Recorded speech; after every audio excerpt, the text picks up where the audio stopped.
Hello, everyone, and welcome to a new session with Rights and Responsibilities Awareness Initiative. Today, we are lucky to have Laura Harper and Kelly Wang to talk about a very important topic, resume design and job searching tools and tips. As we know, the most challenging issue for the vast majority of newcomers is finding a job. So hopefully this would be a very, very helpful session. Thank you, Kelly and Laura, for being here with us today.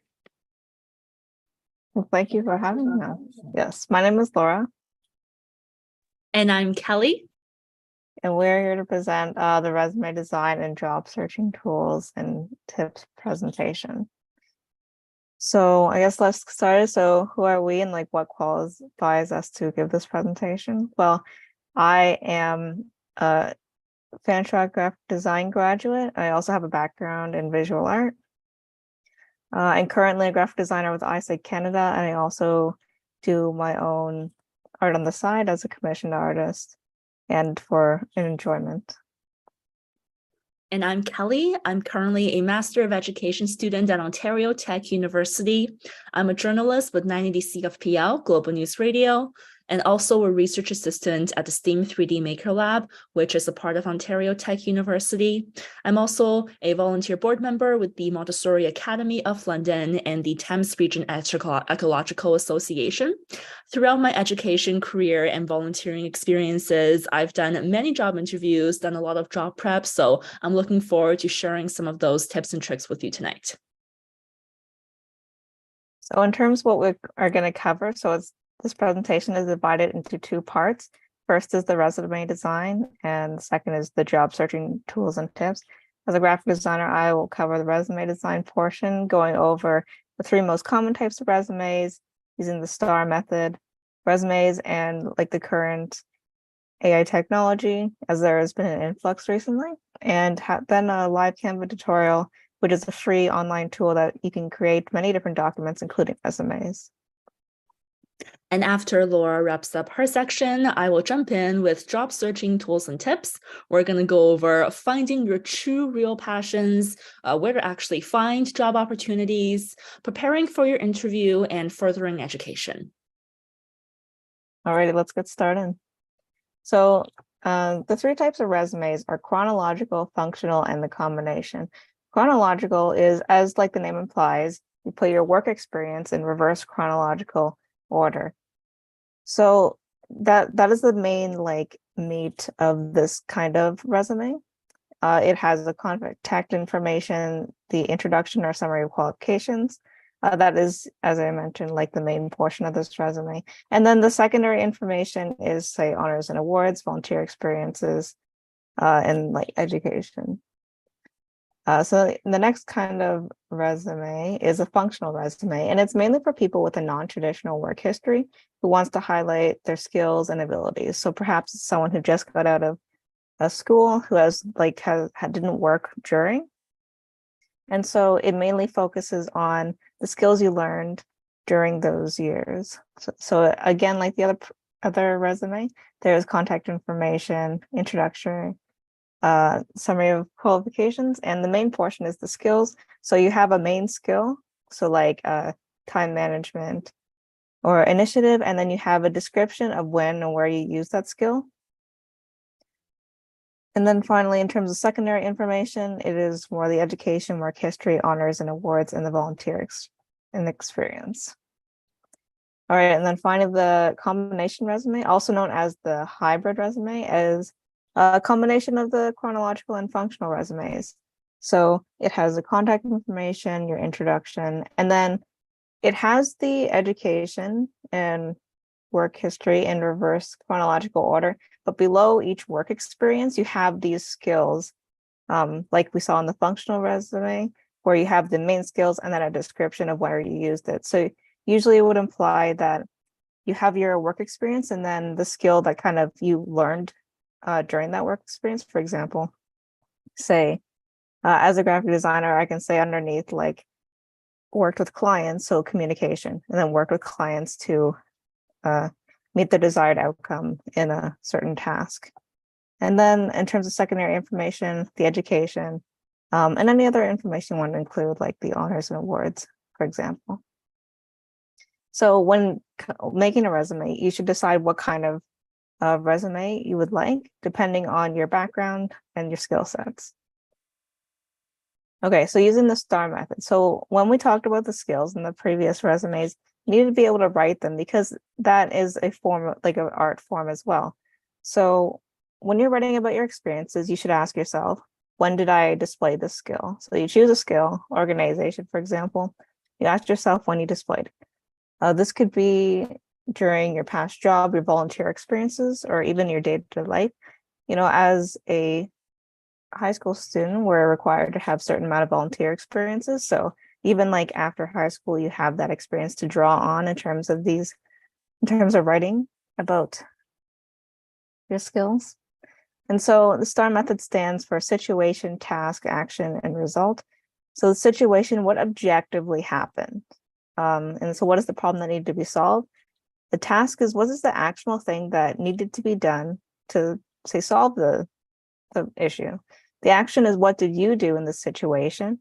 And we'll talk about more of the keywords when it comes to writing this part. And finally, the result. So like what happened as a result of your action. So to give an example from my own work, I also work part-time as a market vendor selling vegetables, but I didn't think I was relevant to mention because, you know, that has nothing to do with design. So as an example, a situation that happened is in my previous job with Common Ground Farm, there was a time where I dropped a large glass of tomato sauce on the ground, making a large mess. The task that needed to be done was I had to clean up the mess and still leave enough time to finish setting up the farm stand to sell vegetables. So what did I do? I asked the maintenance staff where the mop was located and cleaned up the sauce. Using gloves, I picked up the pieces of glass and placed them in a separate bag to be disposed of later. And I also informed my boss of what happened, and I was able to still set up the stand between mopping the floor. So I don't know. So I had time to before the day started. And then finally, what was the result? What happened? Well, I was able to clean up the mess promptly and safely, and while setting up the stand and informing my boss about the loss of product. And as a result, I was able to start the workday in a clean environment. So on a resume, this would look like, so this is an example of the functional resume, the skill-based one. So as you can see, I have a skill initiative as an example of that skill. I said, in my job as a vegetable seller with Common Ground Farm, I remained calm when a spill occurred at my place of work. Working promptly, I was able to mop up the spill and safely pick up the glass while setting up the stand in time for opening, making sure to tell my boss about the loss of product. Right. So yeah, just a note on keywords again. So stuff like working promptly and safely.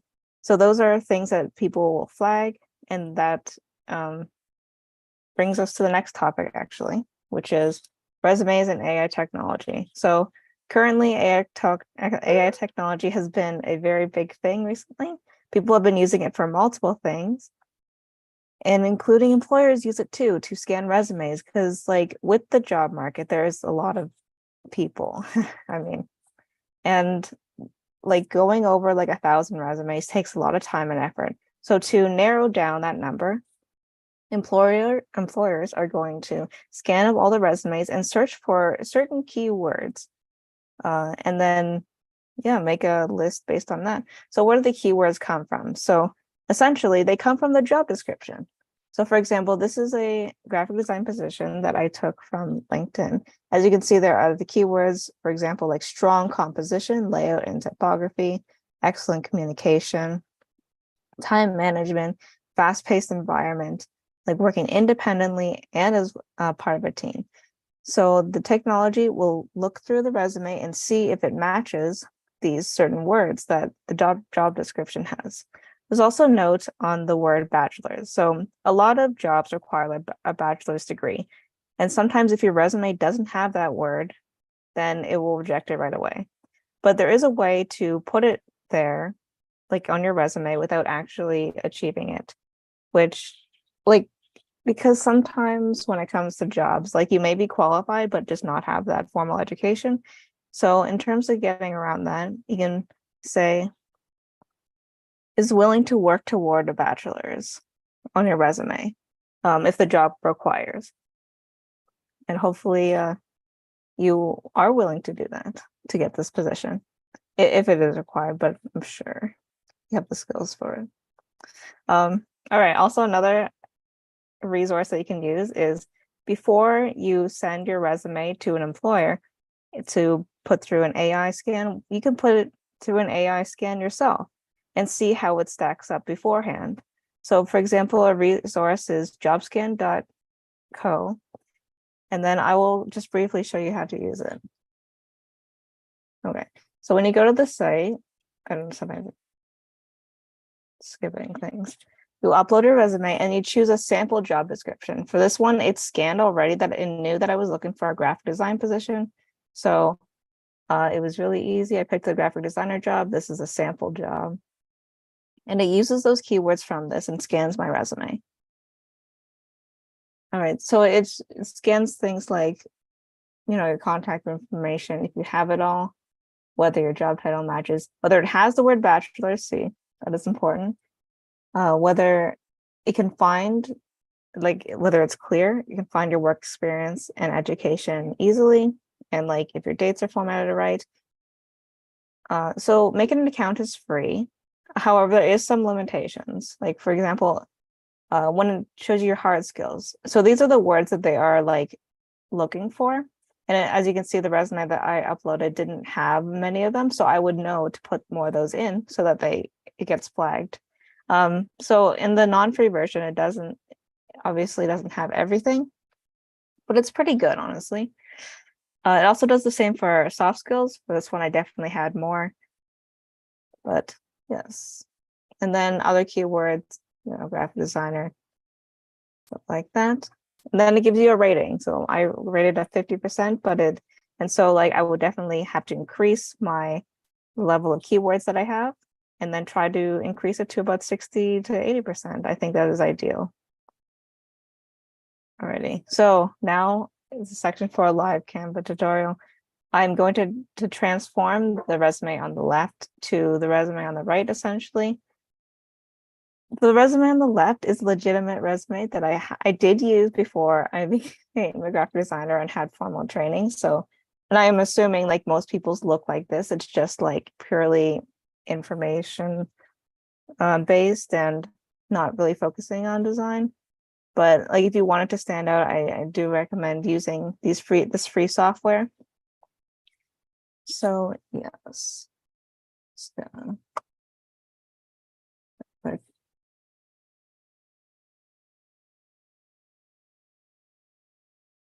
alrighty. So I have my old resume pulled up on the right side here. So honestly, like if you have it, that's a good first step because I'm literally just going to copy and paste from it.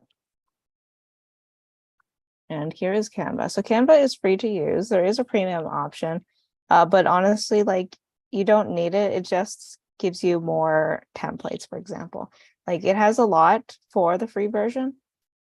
It's just, I suppose, just more choice in that regard. So, and I have, this is the home page. And I'm going to say create a design. You're going to choose directly resume, and it is a standard legal size paper, 8.5 by 11. Alrighty, so here is all the templates that you can use and scroll through. The issue with them is they're all different kinds of resumes. Like as we talked about the 3 different kinds. So in terms of what kind of resume you would like, you need to determine which one of these templates works for you. You can always adapt each of them, but it's definitely easier to choose one that's already adapted for you. So I'm going to use this one. I can see that it is work experience and then has description. So this is definitely a hybrid or combination resume. And so is the one I currently have. So I'm going to use that. So honestly, just start filling in information.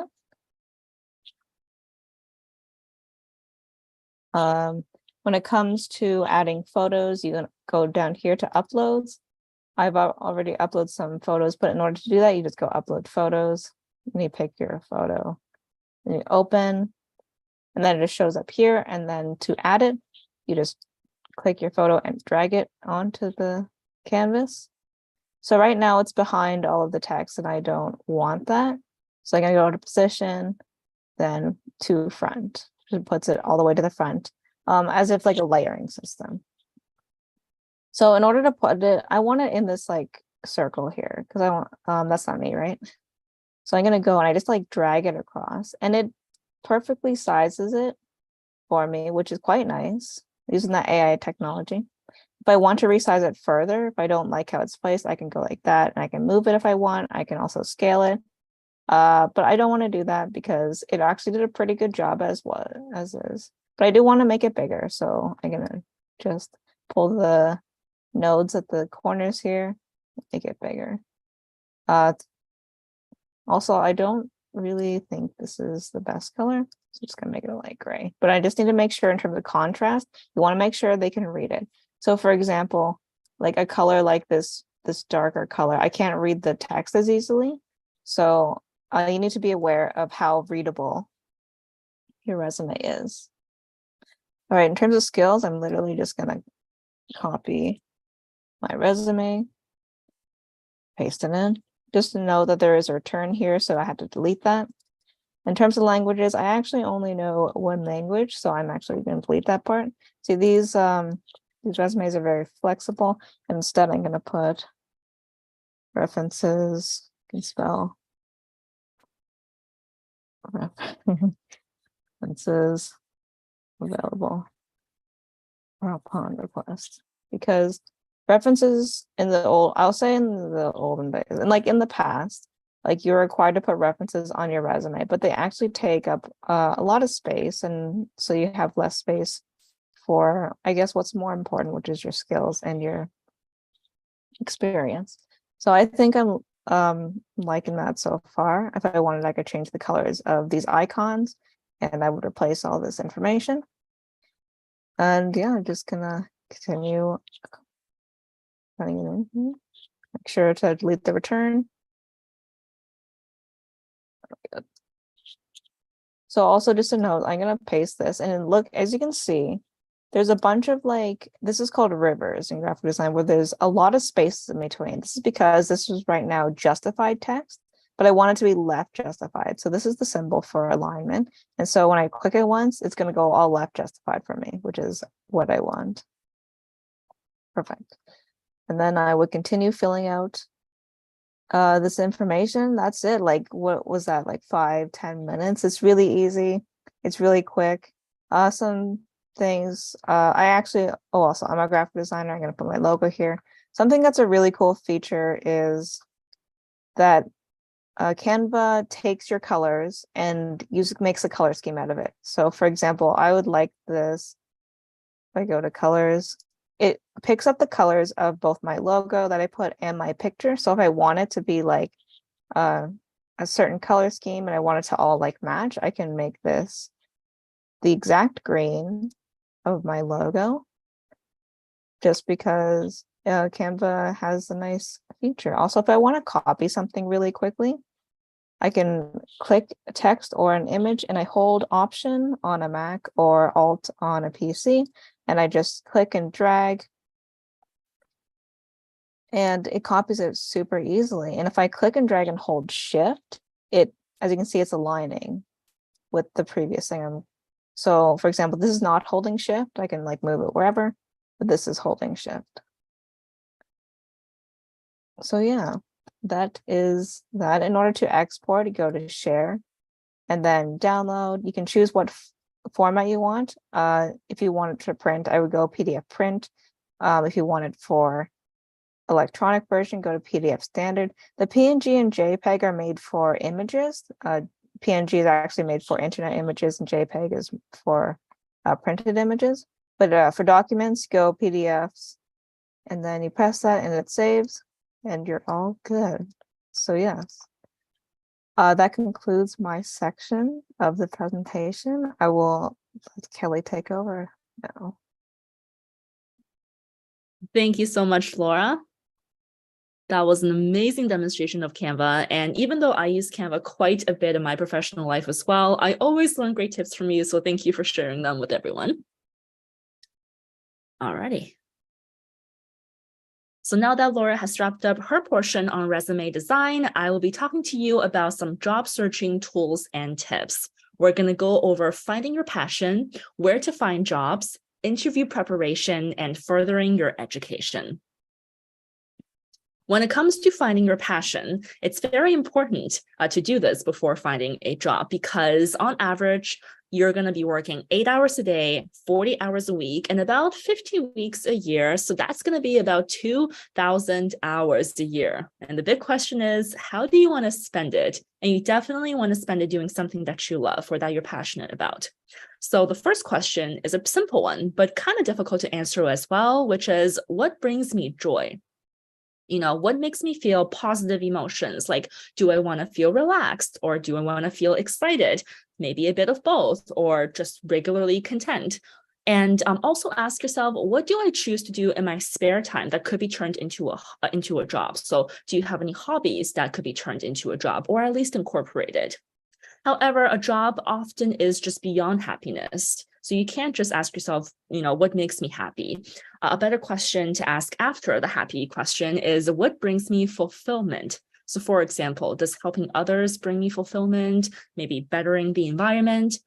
And also, what makes me feel fulfilled feelings like proud or encouraged or motivated?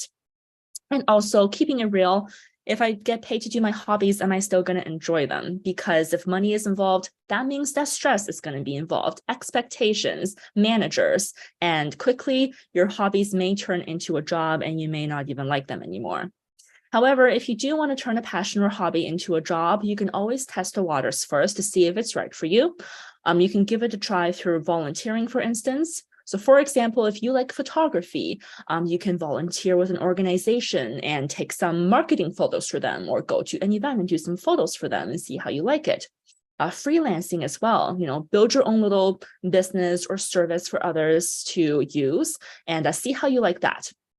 And also try to incorporate it into everyday life just to have a feel of what it's like to spend more than an usual amount of time with that hobby or passion.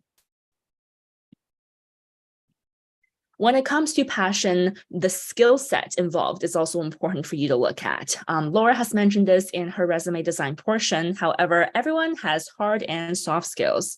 Hard skills are more technical knowledge or training that you've experienced through experience, whether that be in your education or career, and they're more specific and more industry oriented.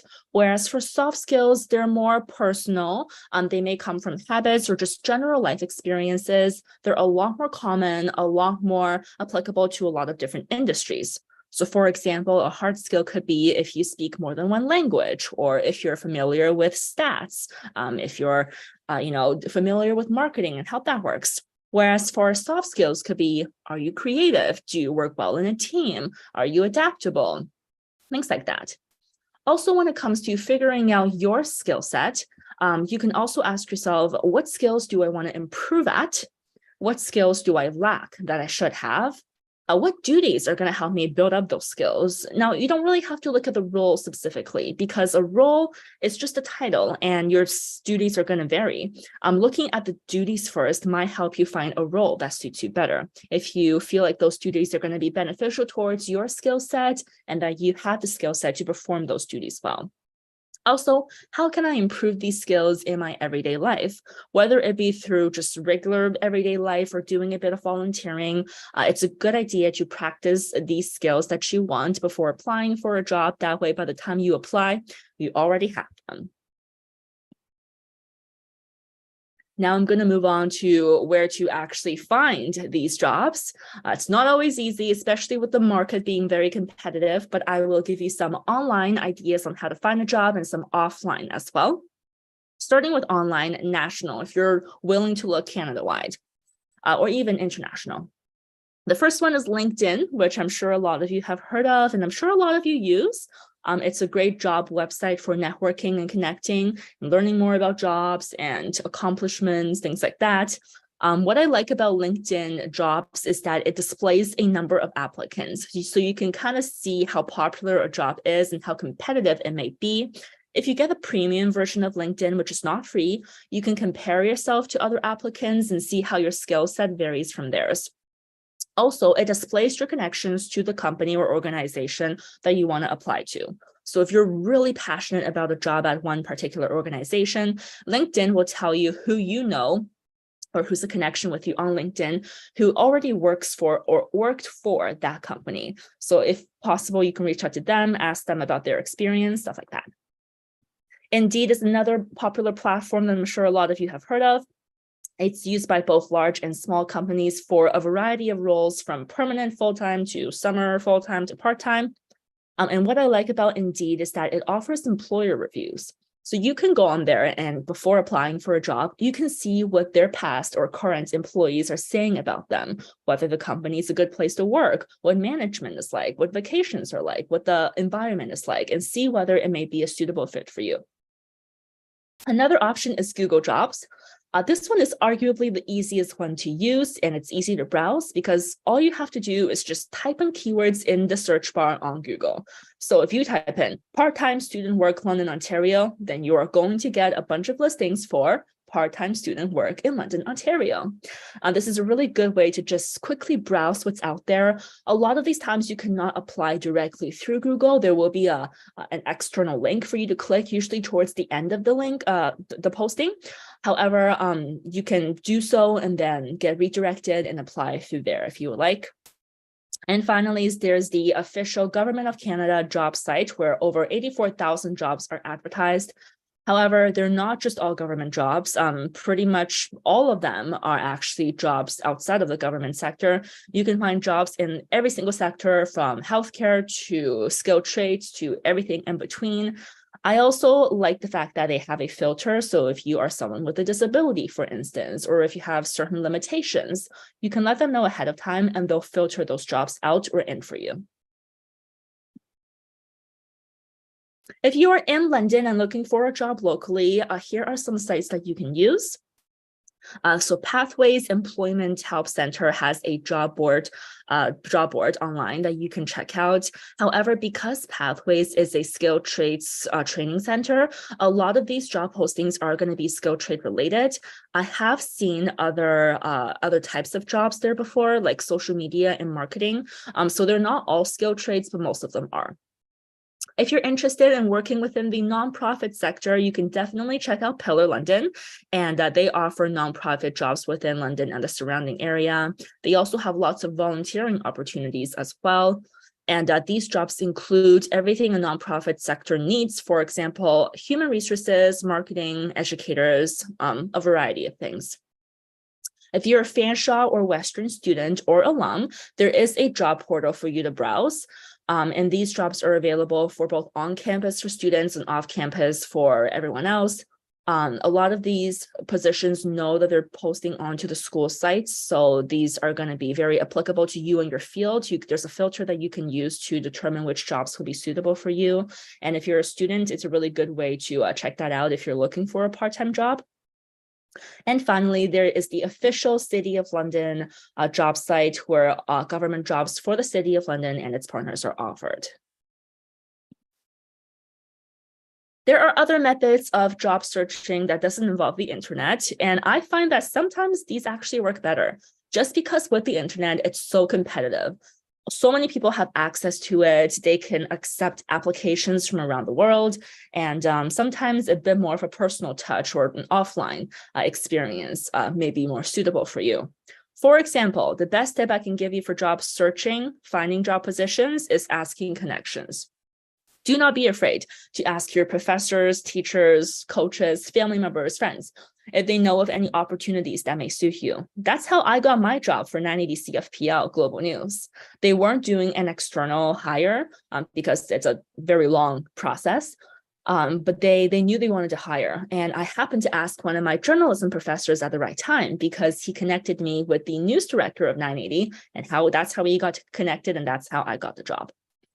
Another option you have for you is a resume drop-off. This is a great option for students who may not have a car or may not want to bus around too much. You can print off a bunch of resumes, maybe go to a nearby plaza, dress professionally, and ask to speak to a manager at every single location that interests you, and just drop off a resume and hopefully hear back. Reach out for support if needed. Don't be afraid to reach out to employment agencies if you're really struggling to find a job. They can help you with job searching tools like redesigning your resume and practice interviewing with you. So for example, Goodwill offers employment services. There's also Lates Employment, quite a few employment agencies in London. Depending on your situation, you may or may not be able to qualify for these supports that are oftentimes free. However, it's a good idea to reach out if you're struggling. Also, keep your eyes peeled for networking and job-related events in the city and try to attend some job events. These can be general networking events. These can be job tips, formal workshops, or they can be job fairs where there are a ton of booths and employers, and you can just bring a stack of your resume, get to know them, they'll get to know you, and drop your resumes off. Alrighty, so you dropped off your resume and you got a call back and you are about to go in for an interview. My top 3 tips for you would be to be confident, but not arrogant, to maximize your answers and responses, and to know how to ask the right questions at the end. So some tips for looking or appearing to be confident. Make sure to maintain eye contact with your interviewer and have a polite smile. Don't interrupt them when they're talking. Sit up straight like the woman in this photo right here, just to maintain a good professional posture. Wear professional but comfy clothes and shoes. I remember wearing heels once and tripping my way out of a job interview. Giving a firm handshake. Using professional language and tone, not "hey buddy," not "what's up," "hello, thank you for your time. Thank you for taking the time to speak with me," etc. Professional language. They're not your friends. They are your potential future employers. And also following up with a thank you email after the interview, just to let them know that you appreciate their time and that you are looking forward to hopefully securing this job opportunity. Next up is maximizing your answers. Now, what you want to do here is to emphasize your skills and also give detailed examples. And this is, again, something that Laura mentioned in her resume portion. However, now's a really good time to really emphasize those skills and give lots of details into the examples to really showcase your skill set. So when it comes to emphasizing your skills, make sure to mention both hard and soft skills, and also mention how you continue to make progress with those skills and how your skills will benefit the role and how the role will help you gain further skills. So how you and the company will benefit each other. When it comes to giving detailed examples, you can use the resume examples, but just make sure to elaborate more so you're not reading word by word. And focus on how your skills handle the situation and how it became resolved. And also explain how your skills can be used in possible scenarios within that role, just so that they feel like if something were to come up, you have the skill set and the mindset to really make it work. So here's an example. You're applying for a retail role at your favorite clothing store, and the interviewee asks you, "What skills do you have that will help you achieve success in this role?" So here's an example of an answer that you can give. This answer emphasizes your hard skills, your soft skills, and something personal at the end. It's not necessary per se, but it can be a nice touch just to feel a bit more personal with the interviewer and make you stand out amongst a crowd of people applying. So you can say something like, "Well, my previous experience at this boutique that I worked at helped me gain valuable experience in retail management, customer service, maintaining a clean and appealing environment, and resolving customer concerns." Those are your hard skills.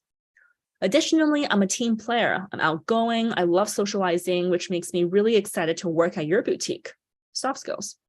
I've been shopping here since I was young, and it would mean so much to be part of the team and continue to provide the great customer service that I've experienced for years. That's something personal.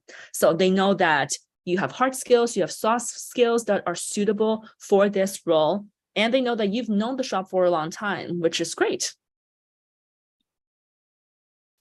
When it comes to asking questions at the end, a lot of the times in job interviews, you will be asked at the end by your interviewer, do you have any questions for me? Always ask them questions. Don't say, no, I got it. Asking questions shows that you are passionate about the role, and also it allows you to learn more about them or the role or the company. So here are some do's and don'ts when it comes to questions. You can ask, how is performance measured in this job? What are the characteristics of someone who will succeed in this role? What does this role look like day to day? Where do you see the company in 5 years? Or something a bit more personal, you can say, what do you like most about working here? Do not ask questions like, how much am I going to get paid? What other benefits am I going to get? Can I take these days off? What does your company actually do? And did I get the job? Some of these questions you can find answers to online.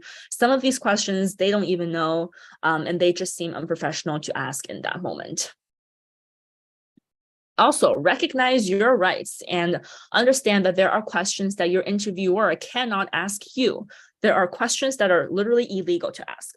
For example, your country of origin or where you were born, whether you have a disability and what it is, what your religion is, what your gender identity and sexuality is, and also whether you plan to have children in the future.